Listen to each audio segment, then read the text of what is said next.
Ny mety tetry ny andro any an-dranomasina ny alakamisy 5 oktobra 2024 amin'ny 9 maraina hatramin'ny zoma 4 oktobra 2024 amin'ny 9 maraina. Foana ny filazana fampitandremana mahakasika ny alondrano ho an'ireo morontsiraka rehetra na ara izany. Ho amin'ny morontsiraka Atsinanana, tanjona Bobaomby hatrany amin'ny tanjona Angotsy, Anorana Malefaka.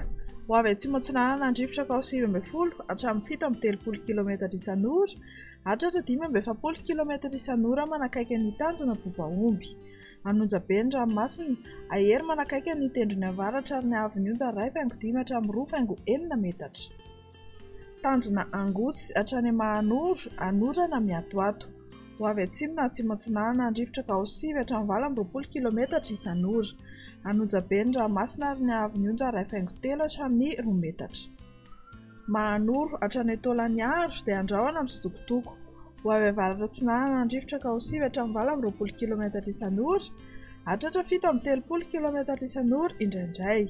Anonjabe ny ranomasina ary ny avin'onja 1.5 hatramin'ny 2.4 metatra. Tolagnaro hatrany amin'ny tanjona Vohimena, Ibalika ny masoandro. Ho avy Atsinanana somary avaratra Atsinanana andrifotra ka 20 hatramin'ny 15 km isan'ora. Anonjabe na ahery ny ranomasina ary ny avin'onja 2 hatramin'ny 3 metatra. Isy ny alondrano avy any Atsinanana. Ho amin'ny morontsiraka Andrepana, tanjona Vohimena hatrany amin'ny tanjona Akabo, Ibalika ny masoandro. Ho avy Atsinanana na atsimo Atsinanana andrifotra ka 9 hatramin'ny 20 km isan'ora. Anonjabe ny ranomasina ary ny avin'onja 1.5 hatramin'ny 2 metatra. Tanjona Akabo hatrany amin'ny tanjona Vilanandro, andrahona amin'ny Sidokotoko na andrahona Vitsy. Ho avy atsimo ny rivotra ka 9 hatramin'ny 17 km isan'ora. Adimy mpanonja ny ranomasina ka mandina 2 metatra ny avin'onja. Tanjona Vilanandro hatrany Analalava dia andrahona amin'ny Sidokotoko. Ho avy Atsinanana na atsimo Atsinanana andrifotra ny alina sy ny maraina ka 9 hatramin'ny 17 km isan'ora. Ho avy Andrefana na avaratra Andrefana kosa ny tolakandro ka 9 hatramin'ny 20 km isan'ora. Adimy mpanonja ny ranomasina ary ny avin'onja 8.5 hatramin'ny 2 metatra, hatratra 2.5 metatra ny alina sy ny maraina.